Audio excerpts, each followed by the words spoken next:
Lola, you're the star. You're the movie star today. You are the movie star. Yes. Yes, you are. Lola, Lola, Lola, Lola, Lola. So, if you haven't kind of gotten the gist already, Lola is my beloved little dog that I have now. Yep. My first, I think, official dog in my grown-up life. How does it feel? Feels great. Feels really great. And that's why we're here to discuss the process of getting such a great dog. I guess starting off, I definitely had on my dream board that I have on that wall over there. I did have that I wanted a dog. I wanted a dog at some point. I've had dogs in the past growing up, and being an adult on my own, I hadn't had, I guess, one official dog that I could say like, hey, this is mine. I had seen so many just well-trained ones, and I was like, dude, like it'd be so nice on my walks to bring a little pal with me. Ugh, I want one so bad, but you know, the time never really came, and I was cool with that. I was really cool with that. And so my boyfriend was on Craigslist on a random day, and he was scrolling through, and there was a company that needed people to foster their dogs. They had just different dogs available that were looking to be adopted, but they just need fosters through the foster care program. They were paying, you know, a small amount to watch the dogs week by week, and we were like, you know what, it's not a bad idea, some spare cash, and then you also get to watch dogs, which I'm all about. So yeah, why not? Let's do it. So the first one that we got, her name was Aerith.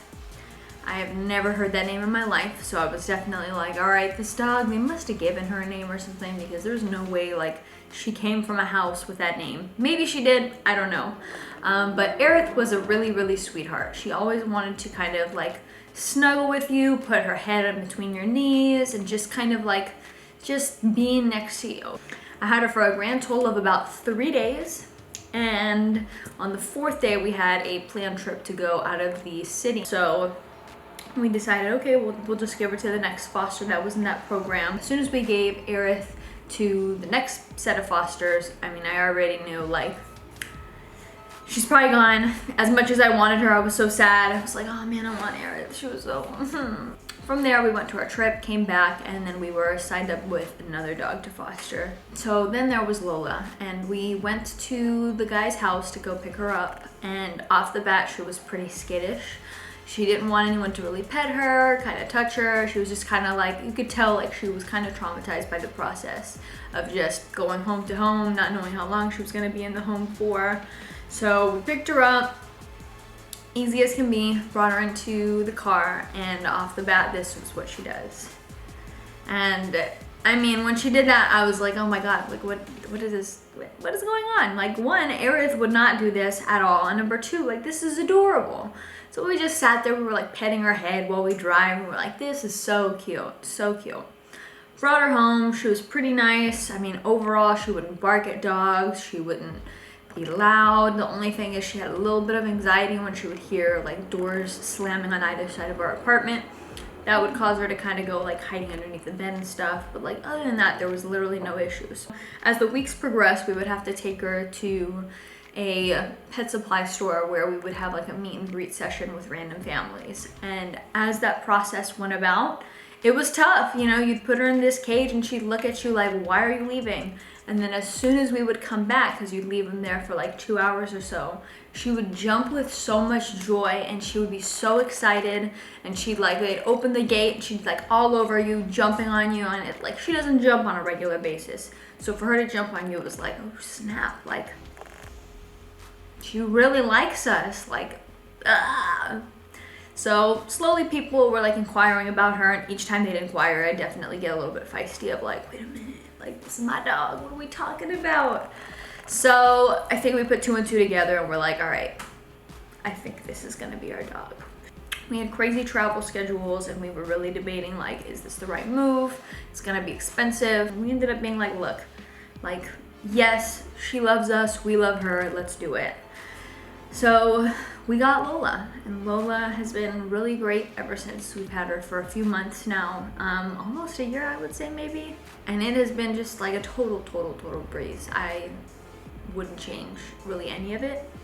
And the reason for that is because growing up, my family always had different dogs coming in and out. We had puppies, we had grown dogs. My dad was the kind of person who, if he saw a dog that like needed a house, he'd be like, yo, let's bring them home, let's take care of them. It was great, cats, whatever.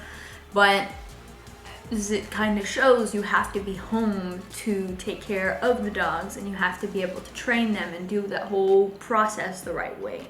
And I had a mom who was like busy working in the restaurant space trying to build her business.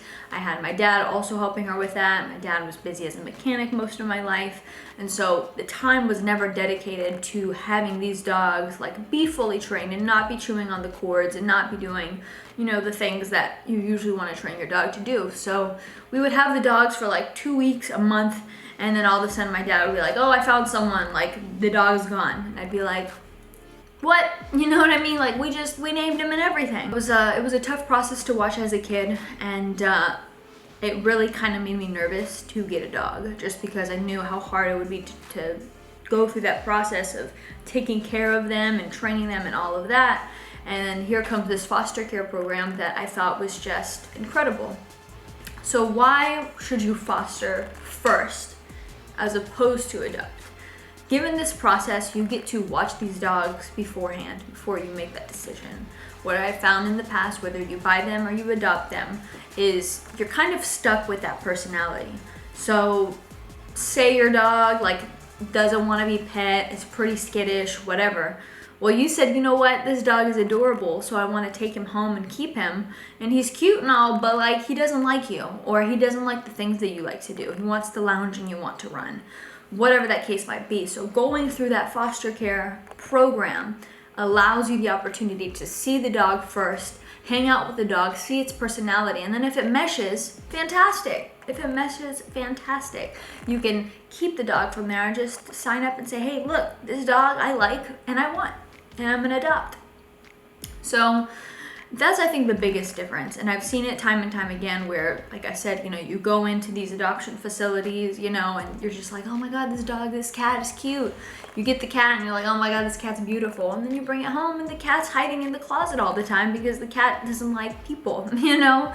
So it's one of those things that I think if there's any process that I would ever suggest, it would be the foster care program with animals. And you can take care of as many as you want. You can see their personalities and how they are. And then from there, make a decision on, hey, you know what? This particular dog, cat, parrot, chimp, whatever it is, you know, you can see their personality and decide from there as to if you mesh well with this animal. Because if you don't, you know, you're gonna find yourself in a position of like, man, like, you know, now I'm stuck with this dog and, you know, like, I don't like him, he's bad, and I don't got time for him. And you just have this, in Greek it's called misos, which is like a hatred almost, like a hatred towards the animal.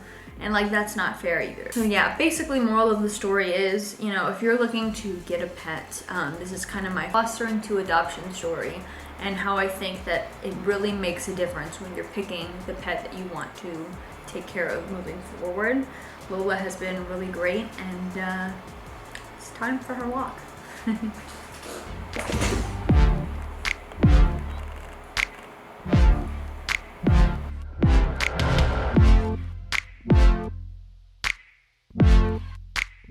Dude. That's how you know she's tired. This is the laziest trick I've ever seen. Good job, Sean. Good job.